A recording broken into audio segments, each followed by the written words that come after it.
কোনো মেলা নয়, মালদহের এই পুজো মণ্ডপে গেলেই ফিরিয়ে পাবেন শৈশব। থাকতে হবে না রাস উৎসবের অপেক্ষা। এবারের মালদহের পুজো মণ্ডপেই দেখা মিলবে সৌভাগ্যের প্রতীক কাঠপুতুলের। মণ্ডপসজ্জার চারিদিকে সাজানো ছোট থেকে বড় একাধিক রকমের কাঠপুতুল। বর্তমানে এই কাঠপুতুলের ব্যবহার চাহিদা হারিয়েছে আধুনিক যুগের নতুন প্রজন্মের কাছে। তবে এবারে বিলুপ্তপ্রায় এই কাঠপুতুলের ব্যবহারের গুরুত্বকে বর্তমান প্রজন্মের কাছে তুলে ধরতে মালদহ শহরে গড়ে উঠেছে দুর্গাপুজোর থিম। এবছর 59তম বর্ষে মালদহ শহরের বালুচর কল্যাণ সমিতির দুর্গাপুজোর থিম মা এলো রে পুতুলের ঘরে। ছোট বড় মিলিয়ে প্রায় কয়েক হাজার পুতুল সাজানো হয়েছে মণ্ডপসজ্জায় বলে জানান পুজো উদ্যোক্তারা। ক্লাব সম্পাদক অমিতাভ শেঠ জানান, নবদ্বীপ থেকে এই ঐতিহ্যবাহী কাঠপুতুলগুলো আনা হয়েছে। এবছর প্রায় 42 লক্ষ টাকা বাজেটে তাদের এই পুজোর থিম তৈরি হচ্ছে। মূলত প্লাস্টিক বর্জনের বার্তা দিতেই তাদের এই থিমের চিন্তাভাবনা। প্লাস্টিক বর্জন হলে সমাজে পরিবেশ ও স্বাস্থ্য সুস্থ থাকবে। আমাদের থিম হচ্ছে মা এলো রে পুতুলের ঘরে। বিভিন্ন ধরনের পুতুলের মাধ্যমে, কাঠপুতুলের মাধ্যমে আমাদের পুজো মণ্ডপ। প্রতিমায় থাকছে সাবেকি প্রতিমা, তিলচালির সাবেকি প্রতিমা। লাইটে থাকছে এলইডি লাইট, পিক্সেল লাইট। পুতুলগুলো তৈরি করা হয়েছে নবদ্বীপে।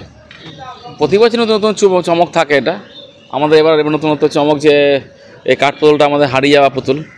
এখন কেউ ওই কাঠপুতুল নিয়ে আর খেলা করে না।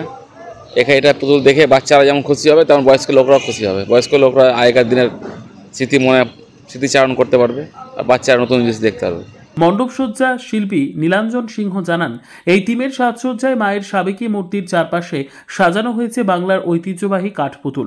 পেঁচা, দেবদেবী, লোককথা, কিংবদন্তি এবং গ্রামীণ জীবনযাত্রার মতো একাধিক ছবি ফুটে উঠেছে এই কাঠপুতুলে।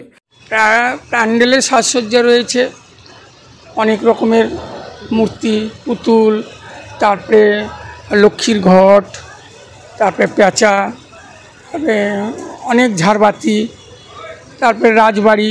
এটা বহুদিন ধরে এই জায়গায় পুজো হয়ে আসছে। আমাদের মালদার মধ্যে একটা বড় ক্লাব, এই ক্লাবে এবার আমি বানাচ্ছি, বুঝলেন। এই যে মায়ের মূর্তিটা, সিংহ সন্ন্যাসিনী যে মুখটা স্বাভাবিক মূর্তি করা হচ্ছে, আর এটা পৌরাণিক মূর্তি, এইরকমই করতে হবে। তবে টানা চোখের নয়, আমাদের মুখটা স্বাভাবিক মূর্তির ভাবেই আমাদেরকে করতে হবে। মূলত দক্ষিণবঙ্গের রাস উৎসবের মেলায় দেখা মেলে এই কাঠপুতুল।